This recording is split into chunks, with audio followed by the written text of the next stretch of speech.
ونعوذ بالله من شرور أنفسنا ومن سيئات أعمالنا من يهده الله فلا مضل له ومن يضلله فلا هادي له ونشهد أن سيدنا ونبينا ومولانا محمدا عبده ورسوله أما بعد فقد قال الله تبارك وتعالى في شأن حبيبه إن الله وملائكته يصلون على النبي يا أيها الذين آمنوا صلوا عليه وسلموا تسليما اللهم صل على سيدنا محمد وعلى آل سيدنا محمد وبارك وسلم عليه اللهم صل على سيدنا محمد وعلى آل سيدنا محمد وبارك وسلم عليه اللهم صل على سيدنا محمد وعلى آل سيدنا محمد الذي قرنت البركة بذاته ومحياه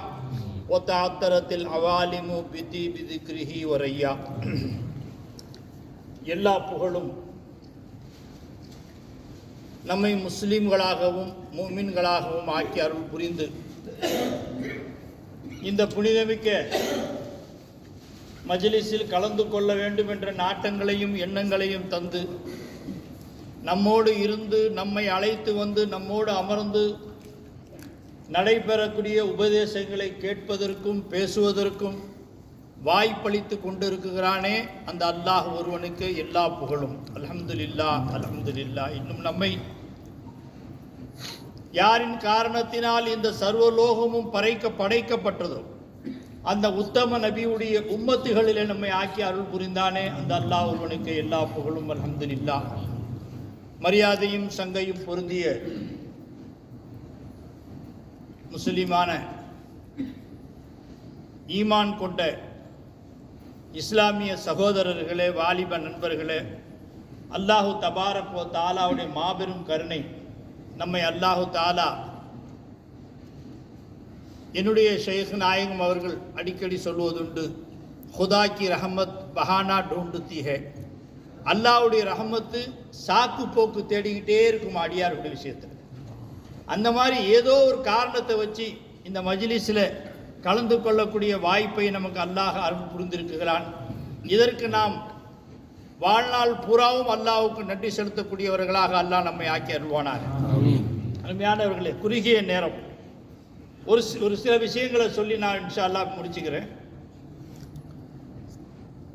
புனித ரமதானுடைய மாதம் நம்மை கடந்து ஒரு ஜும்மா முடிந்து அடுத்த ஜும்மாவை நோக்கியவர்களாக இருக்கிறோம். ரமதான் முடிஞ்சு ஒரு ஜும்மா தான் முடிஞ்சிருக்கு.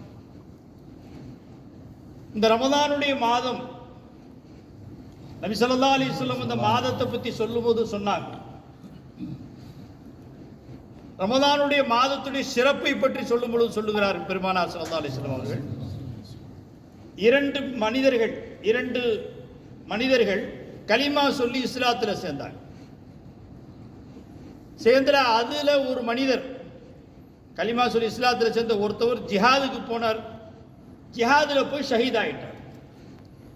இன்னொரு மனிதர் கொஞ்ச நாள் வாழ்ந்து ரமதானுடைய மாதம் வந்து நோன்பு நோற்று அதற்கு பிறகு அவரும் மரணித்து விட்டார்.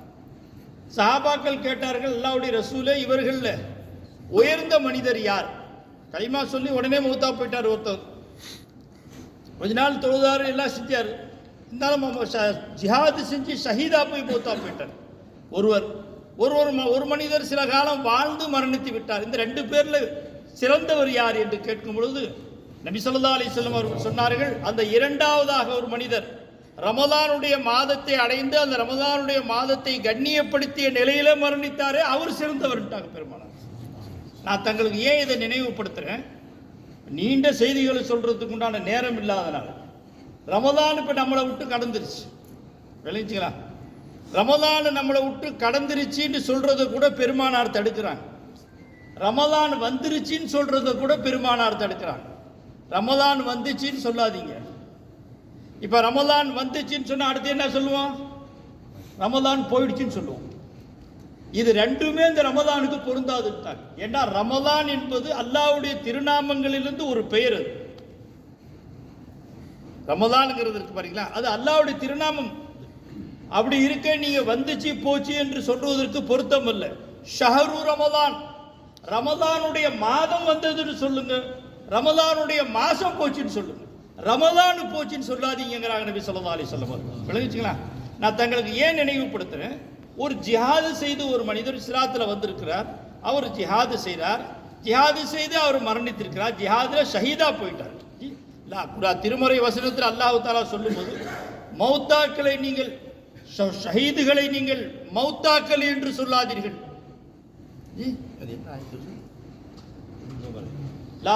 வலா தஹஸபன்னல்லதீன குதிலு ஃபீ ஸபீலில்லாஹி அம்வாத்தன். அந்த ஷஹீதுகளை பற்றி அல்லாஹ் சொல்லும்போது சொன்னா வலா தஹஸபன்னல்லதீன குதிலு ஃபீ ஸபீலில்லாஹி அம்வாத். ஒரு இடத்துல வலா தகூலுங்கிறான், ஒரு இடத்துல சொல்றான் அல்லாஹ்வுடைய பாதையில ஜிஹாது செஞ்சு வெட்டுண்டு ஷஹீதா போனாங்களே அவங்க மௌத்தா போயிட்டாங்கன்னு சொல்லாதீங்கிறான். யாருங்க சொல்றான்? நம்ம யாரும் சொல்லல, சுன்னத்துல் ஜமாத்து சொல்லல, குர்ஆன் சொல்லுது, அல்லாஹ்வே சொல்றான். ஏன்னா இப்போ அதில் பிரச்சனைகள் சர்ச்சைகள் நிறையா இருக்குது. அவங்களாம் ஷஹீதாக்கள் சுஹதாக்கள் ஹயாத்தா இருக்கிறாங்கன்ட்டு அவங்க பெருமானாரே நாங்கள் ஹயாத்தா இருக்கிறோன்னு ஒத்துக்கிறது இல்லை. இவர் என்ன மௌத்தா போன ஷஹீதாக்களை சுஹதாக்களை வந்து ஹயாத்தா, அது ஒரு பிரச்சனை வரும். அதனால் நாம் சொல்லல, குர்ஆன் சொல்லுது வலா தகூலு லிமன் யுக்தலு ஃபீ ஸபீலில்லாஹி அம்வாத்தன். அல்லாஹ்வுடைய பாதையில் ஜிஹாது செஞ்சு ஷஹீதா போயிட்டாங்களா அவங்கள மௌத்தாக்கள்னு சொல்லாதீங்க அப்படின்னு சொல்லிவிட்டு இன்னொரு ஆயத்தில் இங்கே வந்து சொல்றதுக்கு தடை போடுறோம். மரணித்தவர்கள் மௌத்தானவர்கள் என்று சொல்லுவதற்கு தடை. இன்னொரு ஆயத்தில் அல்லாஹ் சொல்லும் வலா தஹஸபன்னல்லதீன குதிலு ஃபீ ஸபீலில்லாஹி அம்வாத். அதாவது மௌத்தா போனவர்கள் என்று மனசுல எண்ண கூட செய்யாது. எப்பவுமே ஒரு மனுஷன் பேசுறதா இருந்தாங்க முந்தி எண்ணம் வரும், அதுக்கு பிறகு தான் வார்த்தையில் வரும். இப்போ அல்லாஹ் தஆலா ரெண்டுக்குமே தடையை போட்டான். ஒன்று மௌத்தாக்களை சுஹதாக்களை மௌத்தா போயிட்டாங்கன்னு சொல்லவும் செய்யாது, சொல்றது அப்புறம் இருக்கிற மனசளவில் என்ன கூட செய்யாது. ரெண்டுமே குர்ஆன் சொல்லிவிட்டு இவன் கேட்பான்ல வலா தஹஸபன்னல்லதீன குதிலு ஃபீ ஸபீலில்லாஹி அம்வாத்தன். அப்போ மௌத்தான அல்லாஹ்வுடைய பாதையிலே ஷஹீதானவர்கள் மௌத்தாக்கள் என்று சொல்லாதீங்கன்னு சொன்னா ஒன்று மௌத்து, இன்னொன்று என்ன இருக்குங்க மௌத்துக்கா, இன்னொன்று என்ன ஹயாத்.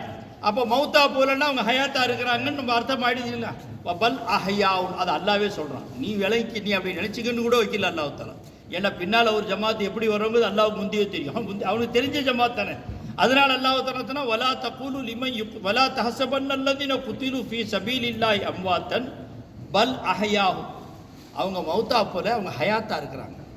இப்போ ஹயாத்தா இருக்கிறாங்கன்ட்டு அடுத்து ஒரு கேள்வி கேட்பேன், ஹயாத்தா இருந்தால் உணவு தேவையில்லை, சோறு தேவையாச்சே, தண்ணி தேவையாச்சே, இதெல்லாம் அவங்களுக்கு எப்படி கிடைக்குன்னு ஒரு கேள்வி கேட்பல. அதுக்காக அல்லாஹ் சொல்ற பல் அஹ்யாவுன். அடுத்தவன் சந்தேகத்துக்கு பதிலாக இந்த ரப்பிஹிம் இர்ஸகூன், இந்த ரப்புடைய புறத்திலிருந்து அவர்கள் ரிஸ்க் அளிக்கப்படுகிறார்கள். குர்ஆனை எடுத்து ஓதிப்பாரு, எவ்வளோ தெளிவாக அல்லாஹ் தஆலா சொல்லிட்டான். அப்போ சுஹதாக்கள் மரணித்தவர்கள் மண்ணறையில் மரணிப்பதில்லை, ஷஹீதுகள் மரணமாகுவதில்லை அப்படின்னா என்னங்க அர்த்தம், என்ன விளங்குது? நமக்கு நல்லா தெரியுது. ஷஹீதா போனவங்க அவங்கள கஃனிட்டு நல்லடக்கம் செஞ்சாங்க போனாங்க, வந்து எல்லா செய்தியும் கேட்குறோம். கேட்டுவிட்டு மறுபடியும் மௌத்தா போலங்கண்டா எப்படி பொருந்திக்க முடியும்? நம்ம நிறைய கேள்விப்படுறோமே தவிர மௌத்தா ஹயாத்தா இருக்கிறாங்கன்னா எப்படி இருக்கிறாங்க ஹயாத், அவங்களுடைய ஹயாத்து எப்படி விளங்குச்சிங்களா? இப்போ அவங்க யார் மரணித்து மண்ணறையில் அடக்கப்பட்டாங்க, அவங்களுடைய கபர்கள் போய் பார்த்தா மதீனா ஷரீஃபில் பார்த்தீங்கன்னா இங்கே பார்த்தாலும் சஹாபா ஹம்சா ரலியல்லாஹு தஆலாவுடைய கபர் பார்க்குறோம். எல்லா சஹாபா வலா தகூலுங்கிற அல்லாஹ் மௌத்தாக்குன்னு சொல்லாது. அப்போ மௌத்தாக்கள் இல்லைன்னா ஹயாத்தானவங்களை கொண்டு போய் அடக்க முடியும்? மௌத்தா போன பிறகு தானே அடக்குவாங்க. அப்போ சொல்லாதேங்கிறான் அல்லாஹ் தஆலா. என்ன அர்த்தம்? அவங்களுடைய ஹயாத்து அது அலாதியான ஹயாத். அப்படின்னா என்ன அர்த்தம்? நாம ஹயாத்தாக இருப்பதை விட ஹதீஸில் ஆயத்தில் அல்லாஹ் தஆலா சொல்லி காட்டுறான், அல்லாஹு தாலாவை திக்ர் செய்பவர்களுக்கும் ஜிக்ர் செய்யாதவர்களுக்கும் மத்தியில் வித்தியாசம் என்ன? மௌத்தானவர்களுக்கும் மௌத்தாகாதவர்களுக்கும் சமமானவர்கள். அப்படின்னு என்ன அர்த்தம்? அல்லாஹு தாலாவை சதா திக்ர் செய்யக்கூடிய மனுஷன் இருக்கான், அவன் யாருக்கு சமம்? ஹயாத்தானவனுக்கு சமம். அல்லாஹ்வை திக்ர் நினைவு கூறுறதே இல்லை, அவன் யாருக்கு சமம்? ஹயாத்தாக இருந்தாலும் மையத்துக்கு சமமானவன். விளங்குதான் சொல்றது? அப்போ மையத்துக்கு சமமானவன் ஹயாத்தானவர்கள் மௌத்தா மரணித்திருந்தாலும் கூட திக்ர் செய்யக்கூடியவர்கள் ஹயாத்தானவர்கள். நான் எதுக்கு சொல்ல வர்றேன்? ஹயாத்துன்னா எப்படி? ஒரு சின்ன ஒரு விளக்கம் நான் உங்களுக்கு சொல்லிக்கிறேன். இது பாருங்க, குர்ஆன் ஷரீஃப் இருக்கு, திருமறை குர்ஆன் இருக்கு, கலாமுல்லா அல்லாஹ்வுடைய கலாம். அந்த செய்தி வேறு பக்கமாக எடுத்துட்டு போகுது. அல்லாஹ்வுடைய கலாம் சொல்லிடுறேன். அவர் ஹயாத்தா எப்படி ஹயாத்தா இருக்கிறாங்கங்கிறத நான் நினைவுபடுத்துறதுக்காண்டி சொல்லிடுறேன். விளங்கிச்சுங்களா? இப்படியே தான் ஹயாத்தா இருக்கிறாங்களா, இதே மாதிரி இருக்கிறாங்களா, இதெல்லாம் பெரிய சர்ச்சைக்குரிய செய்திகள். இப்போ அதை பேசுறதுக்கு நேரம் இல்லை. சுருக்கமாக சொல்கிறேன். இது பாருங்க, திருமறை குரான் இருக்கு. அதை 1க்கு 10 ஹாஃபீஸ்கள் ஹாஃபீஸ் பெருமக்கள் இருக்காங்களே, அவங்க மதரசாவில் உட்காந்து அந்த குரானை ஹிப்ஸு செய்கிறாங்க மாணவர்கள். நானே மதரசா நடத்துகிறேன், சுத்த மதரசா கும்பகோணத்தில் ஹிப்ஸு மதரசா நடத்துகிறேன். அந்த மதரசாவில் மாணவர்களை பார்க்குற சின்ன சின்ன பிள்ளைங்க உட்காந்துக்கிட்டு அதை ஓதிக்கிட்டே இருக்கிறாங்க அந்த குரானை. ஒரு 3 வருஷத்துக்கு பிறகு பார்த்தீங்கன்னா குரானை பார்க்குறதே இல்லை, அவங்க பாட்டுக்கு ஓத ஆரம்பிச்சிடுறாங்க. இப்போ பார்த்து பார்த்து ஓதிக்கிட்டே இருந்த அந்த கலாமுல்லா 1க்கு பல தடவைகள் அடிக்கடி பார்த்து பார்த்து பார்த்து பார்த்து பார்த்து பார்த்து அது கல்பில் போய் உட்காந்துருச்சு பாருங்க. இப்போ குரான் அவங்க கல்பில் என்னவா இருக்குது? ஹயாத்தா இருக்குன்றாங்க. என்ன சொல்றாங்க? கல்பில் ஹயாத்தா ஆயிடுச்சு. விளங்கிச்சுங்களா? அதுக்கு சமமாக அப்ப அந்த குரான் என்பது நபி ஸல்லல்லாஹு அலைஹி வஸல்லம் அவர்களுக்கு இறக்கப்பட்ட ஒரு வேதம். அது திருநபி அவர்களுக்கு இறக்கப்பட்ட வேதம். அப்ப குரானை ஒரு தடவைக்கு பல தடவை பார்த்த மனிதனுடைய கல்வில அந்த குரான் ஹயாத்தாகி விடுது என்பது என்று சொன்னால், யாருக்காக வேண்டி அந்த குரானை அனுப்பப்பட்டுச்சோ அந்த உத்தம நபியை இடைவிடாது பார்த்து கொண்டிருந்த சஹாபாக்கள் அவங்க கல்வில பெருமானார் எப்படி இருப்பாங்க? ஹயாத்தா இருக்கிறாங்க. எப்படி குரான் அந்த ஹயாத்தா இருக்கிறதுக்காக இந்த ஒரு சின்ன செய்தியை சொல்றேன். விளைவிச்சுக்கா ஒரு சின்ன விளக்கம். எல்லாம் நான் அடுத்தடுத்த சந்திப்பு. நான் நாளைக்கு ஊருக்கு போகிறேன், புதன்கிழமை டிக்கெட் போட்டேன் ஊருக்கு போட்டுருக்காங்க. இருந்தாலும் ஒரு சின்ன சந்திப்பு. எனக்கா நானாக ஆசைப்பட்டு கேட்டேன், எனக்கு இன்னொரு பயான் செய்யணும் போல இருக்கு, உங்களெல்லாம் பார்க்கணும் போல, எனக்கு அனுமதி கொடுங்க, நானாக கேட்டு வந்தேன். இப்போ விளங்குச்சிங்களா? ஆக அந்த திருமறை குரானை ஒரு குரானைக்கு பல தடவை பார்த்ததுனால ஓதுனதுனால எப்படி அந்த குரான் அவருடைய ஹாஃபிஸுடைய உள்ளத்தில் அந்த குரான் ஹயாத்தாக இருக்குதோ, அதே மாதிரி குரான் ரசூலுல்லாவுக்காக வேண்டி இறக்கப்பட்ட அந்த குரான், ரசூலுல்லாவுக்காக வேண்டி இறக்கப்பட்ட அந்த வேதத்தை ஒரு தடவைக்கு பல தடவை பார்த்ததுனால உள்ளத்தில் அது ஹயாத்தா இருக்கு. அப்ப அந்த நபியை இடைவிடாது பார்த்து கொண்டு இந்த சஹாபாக்களுடைய உள்ளங்கள்ல நபி ஹயாத்தா இருக்கிறாங்க. ஆகையினா அது ஒரு ஹயாத்துங்க, அது ஒரு செய்தி. இன்னொரு செய்தி இருக்கு.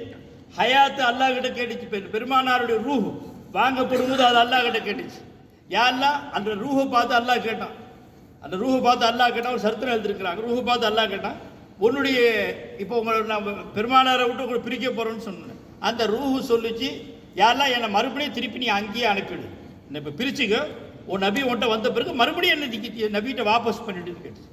அதை கேட்டதோடு அந்த அந்த அல்லாஹ் சொன்னான். அல்லாஹ் என்ன பதில் சொன்னா, அந்த ரூஹை நான் திருப்பி அனுப்பிடுறேன்னு சொல்லிவிட்டான்.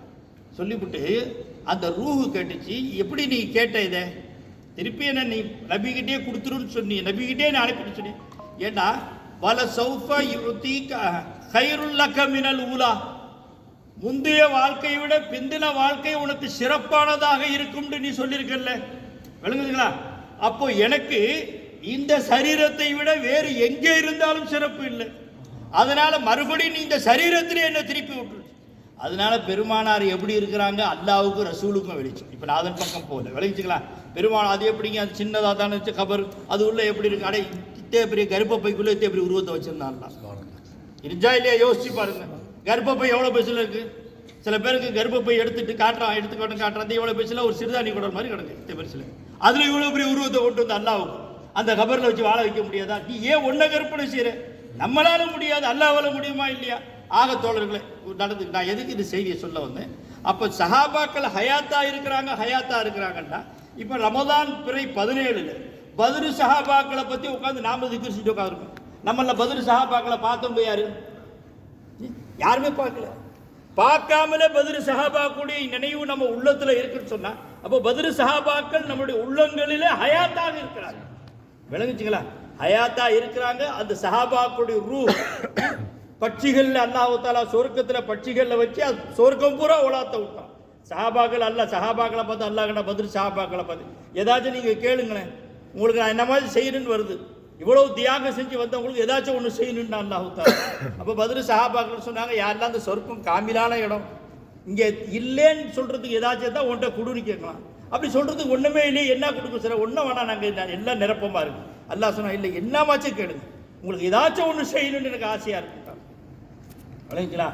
அதை கேட்டதோடு சஹாபாக்கள் சொன்னாங்க, அப்படியே இருந்தால் ஒரு சந்தர்ப்பம் கொடு, மறுபடியும் எங்களை ஹயாத்தாக்கி துனியாவுக்கு விளங்குச்சுன்னா, மறுபடியும் ஹயாத்தாக்கி துனியாவுக்கு அனுப்பு. நாங்கள் போய் இதே மாதிரி உன் பாதையில் ஜிஹாத் செஞ்சு துண்டு துண்டாக வெட்டப்பட்டு மறுபடியும் ஓட்ட நாங்கள் வர்றோம். அல்லாஹ் சொன்னால் அது ஒரு தடவையோடு முடிஞ்சு மறு தடவை அதுக்கு அனுமதி இல்லை. விளங்குச்சுக்கலாம், அவங்களுடைய ஈமான பாருங்கன்னு சொல்ல வரணும். அதனால தான் அந்த சஹாபாக்கள் பேரை சொல்லி நாம துவா கட்டும் இருக்கும். அப்போ சஹாபாக்கள் ஹயாத்தா இருக்கிறாங்கிறதுக்கு இது ஒரு அடையாளம். நான் செய்தி என்னன்னு சொல்ல வந்தேன், இந்த ரமதானுடைய மாதத்தை பற்றி நபி ஸல்லல்லாஹு அலைஹி வஸல்லம் சொல்லும்போது ஜிஹாது செய்து ஷஹீதா போன ஒரு சஹாபி, அதனால அதை விட நம்ம உயர்ந்த அந்தஸ்துன்னு உடனே நாங்கள்லாம் ஷஹீதுகளோட உயர்ந்தவங்க நான் நோன்பு வச்சுட்டேன் அப்படி மாறி தட்டக்கூடாது. விளங்குச்சுங்களா, உங்களுக்கு நமக்கு எவ்வளோ சிறப்பு பெருமானார் கொடுத்துருக்காங்க, அந்த சுஹதாக்களுக்கு உண்டான சிறப்பை நமக்கு கொடுத்துருக்காங்க.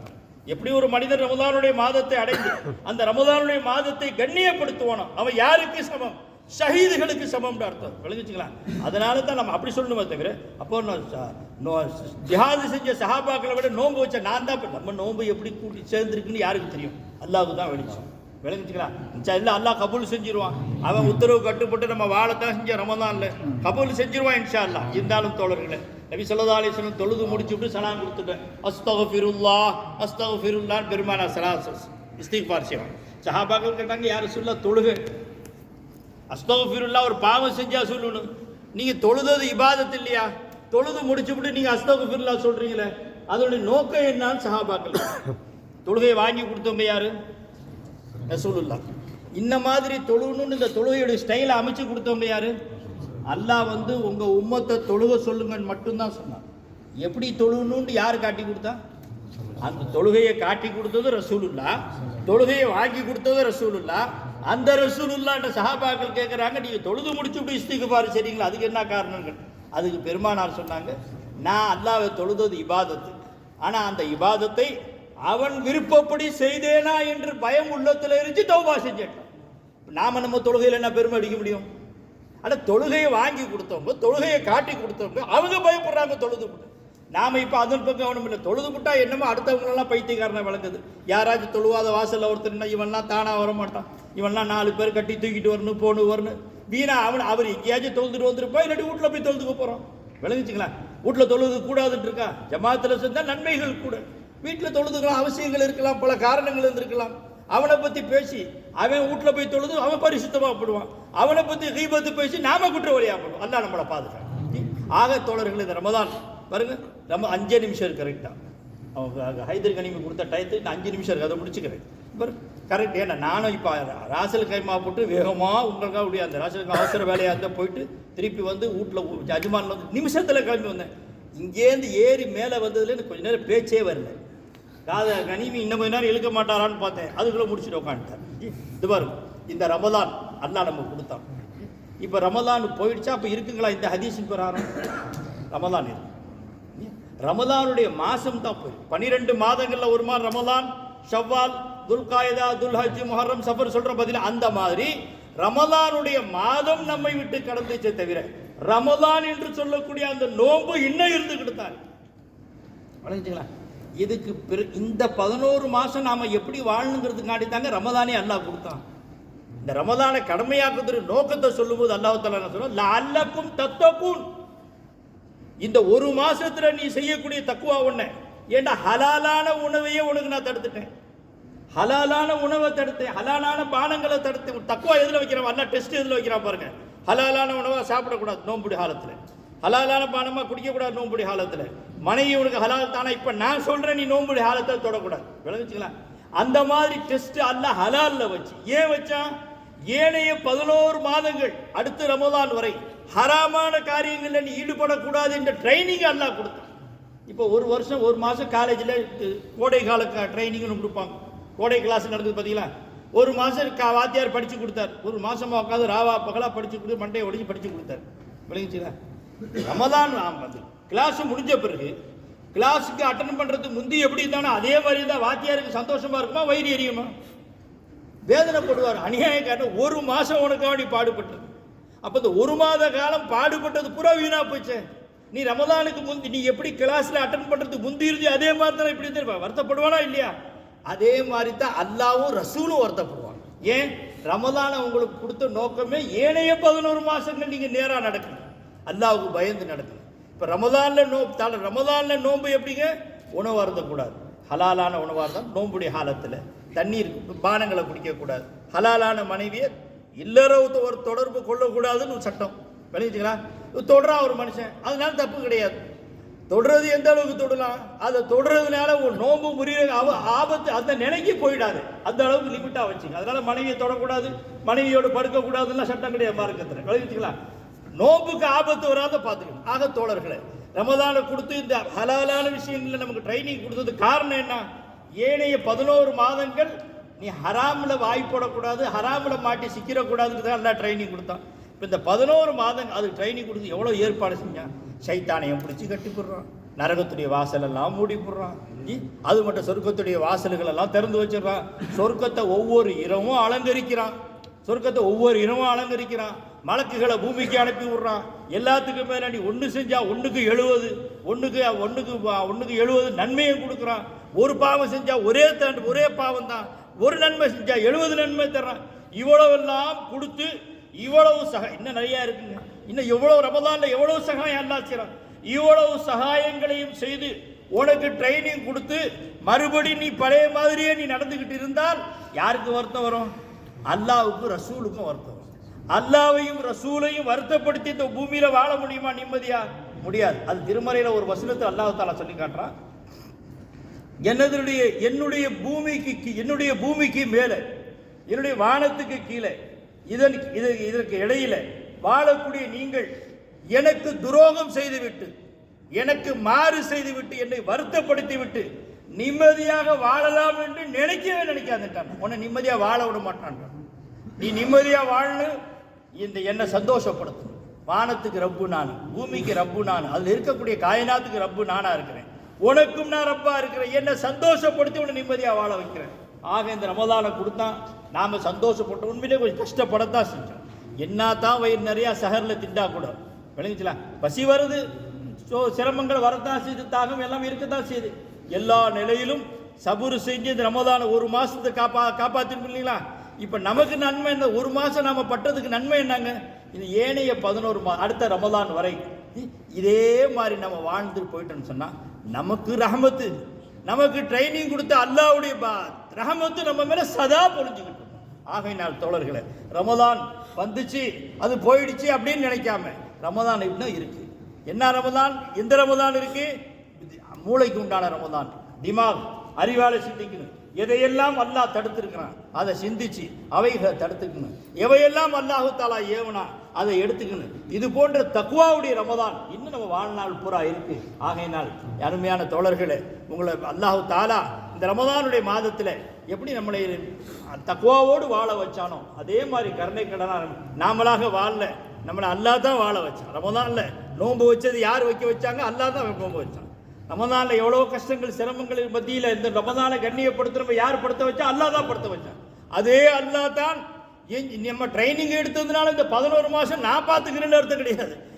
ஒரு மாசத்துல உன்னை எப்படி வச்சிருந்தானோ அதே ரப்பு தான் இந்த 11 மாதம் பாதுகாப்பு. அதனால சதா அல்லாஹ்வுடைய சமூகத்தில் ருஜுவானவர்களாக, அவனிடத்தில் கையேந்தியவர்களாக, அல்லாஹ் இந்த ரமதான்ல எங்களை நீ எப்படி கண்ணியமாக வச்சிருந்தியோ அதே மாதிரி ரமதான் அல்லாத நாட்களை இவன் கண்ணியமாக வைத்து எங்கள் கண்ணியமாக எங்களை வாழவே எல்லாம் எங்களை, எங்கள் மனைவி மக்களை, எங்களுடைய குடும்பத்தார்களை எல்லாத்துக்கும் நீ வாழ்வு மேல வாழ்வு கூட அல்ல, எல்லாருடைய பாவங்களை மன்னிச்சிடல்லா என்று சதா துவா செய்யக்கூடியவர்களாக அல்லாஹு தஆலா நம்ம துவாவை கபூல் செய்வதற்காக அல்லாஹு தஆலா கருணை செய்வானாக. பாக்குரு தாவானா அல்ஹம்துலில்லாஹி ரப்பில் ஆலமீன். அஸ்ஸலாமு அலைக்கும் வரஹ்மத்துல்லாஹி வபரகாத்துஹு.